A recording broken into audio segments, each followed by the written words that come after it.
तूने कैसे बनाए। मैं ये दिखलाना चाहता हूँ शिर्क के नुकसानात क्या हैं। जब शिर्क इंसानी जिंदगी में आता है तो ये अल्लाह के मकाम और मर्तबे को किस तरह घटाता है। बड़े पीर साहब अल्लाह से कह रहे हैं, गौसे पाक अब्दुल कादिर जिलानी, के मुझे दिखलाओ ये सातों आसमान तूने कैसे बनाए। गोया कि ये इंजीनियर थे, सिग्नेचर इनको करना थे। अल्लाह ताला इनको लेके चला। पहला आसमान देखा, का बिल्कुल ठीक। दूसरा देखा, कहा मुस्तहसन, अच्छा है। तीसरे को भी पास कर दिया। चौथे आसमान पर जब अल्लाह पहुंचा तो उसको भी पास कर दिया कि ये भी ठीक। छठे आसमान पर जब अल्लाह पहुंचा, महात्मा छठे पर, तो वहां से अल्लाह का पैर फिसला। बड़े पीर साहब का पैर नहीं फिसला, मैं बोलने में गलती नहीं कर रहा हूं। अल्लाह का पैर फिसला और छठे आसमान से अल्लाह गिरा और वो गिरकर नीचे चौथे आसमान पर आया। बड़े पीर साहब ने अपना दाहिना हाथ बढ़ाया और अल्लाह को खींच लिया, पकड़ के उनको उठा लिया। गिरने से, जमीन पर आने से उनको रोक लिया, हाथ पकड़ा और उनको खींचा और ऊपर चढ़ा लिया। उस दिन से उनका नाम पड़ गया दस्तगीर, हाथ बढ़ाकर अल्लाह को खींचने वाला। ये दस्तगीर का माना ये है।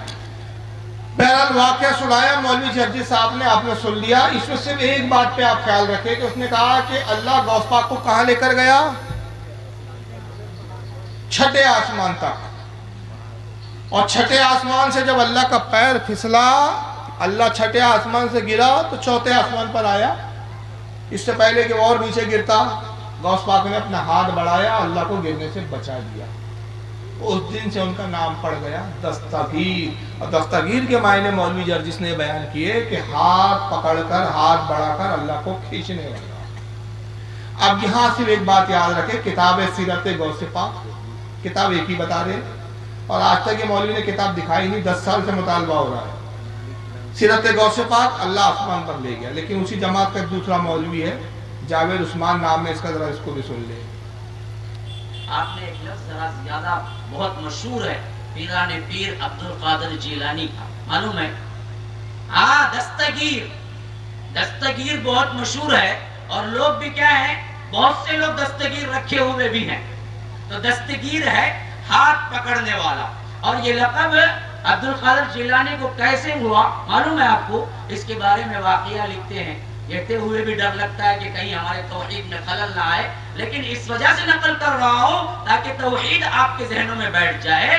तो लोग लिखते हैं कि एक मर्तबा अल्लाह और अब्दुल कादिर जिलानी दोनों सैर को गए थे। हाँ, सैर, बाग में टहलते टहलते नऊज़ु बिल्लाह सुम्मा नऊज़ु बिल्लाह, अल्लाह का पैर फिसला करते। सैर पे कहा गए थे गौस पाक और अल्लाह? बाग में।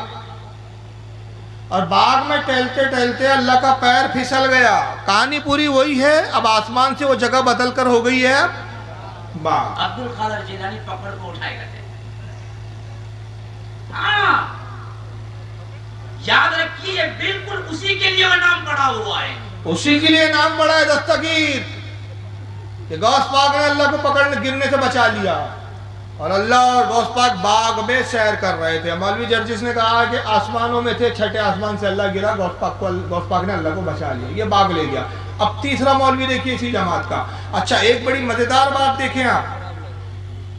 मजेदार बात यह है कि मौलवी जर्जिस अपनी इसी तकरीर में एक जगह बोलता है कि मैंने ये किताब सीरत गौस पाक जो है ये पाकिस्तान से लाया हूं। किताब कहां से लाया हूं बोलता है वो? पाकिस्तान से। और पाकिस्तान का एक मौलवी है, मौलवी खलील, वो कहता है ये किताब हिंदुस्तान में मिल रही है। तो एक हिंदुस्तान की बात करता है और एक पाकिस्तान की बात करता है। ये दोनों की मकानियां देखिए आप। एक किताब है, मैं हैरान होता हूं, इंडिया में छपी। अहले हदीस की दावत के दो पहलू हैं। एक पहलू यह है कि लोगों को बंदगी सिर्फ अल्लाह, ये एक पहलू है हमारी दावत। जो मैं समझता हूँ उससे पहले वो तबाह हजरात बाखूबी इसको बयान कर चुके होंगे, मुझे दोहराने की जरूरत नहीं। मैं सिर्फ इतनी बात कहना चाहता हूँ। इंडिया से एक किताब पीर अब्दुल कादिर जिलानी की सीरत, उसका नाम है सीरत गौसे आज़म।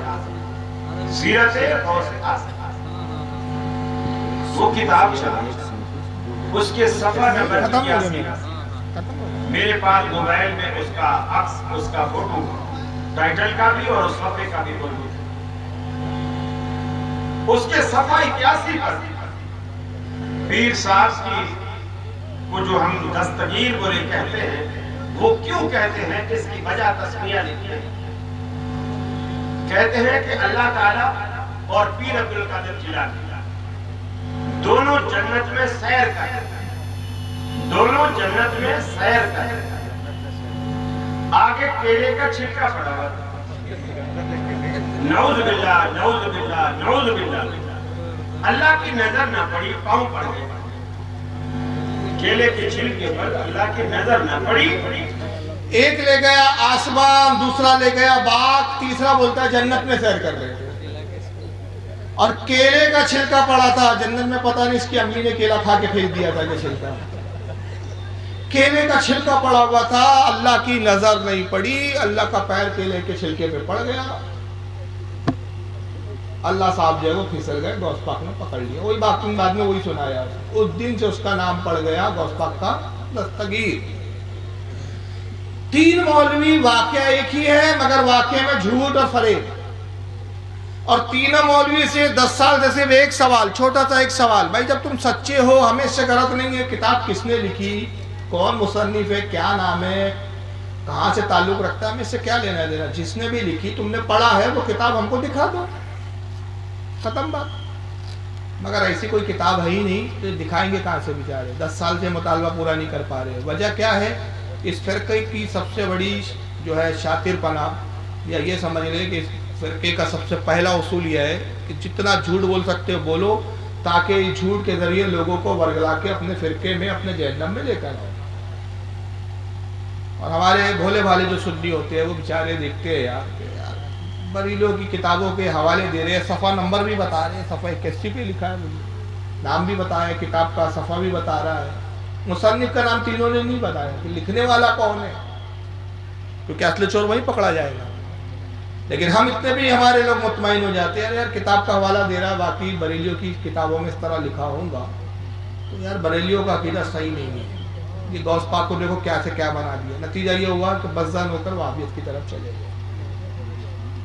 तो ये फरेब है, इस तरह के इनके बहुत फरेब है, जिसको दिखाने के लिए बहुत लंबा वक्त चाहिए। क्योंकि मेरे बाद शोरा भी है, 2 शायर और हैं जिन्होंने अभी एक भी कलाम नहीं पढ़ा है, और ख़तीब भी है जिनका खिताब भी आपको सुनना है, वक्त कम है, इसलिए मैं इसको यहीं अख्तिताम कर रहा हूँ। और इस दुआ के साथ कि अल्लाह ताला आज की बज़्म को कबूल फरमाए, कहने और बयान करने में कोई लर्जिश और गलती हो अपने हबीब के सदक़े में उसको माफ़ फरमाए, और अहले सुन्नत व जमात पर हमें इस्तिक़ामत अता फरमा कर ईमान पर ख़ात्मा बिल खैर अता फरमाए। वमा अलैना इल्लल बलागुल मुबीन। अस्सलामु अलैकुम। माशाअल्लाह।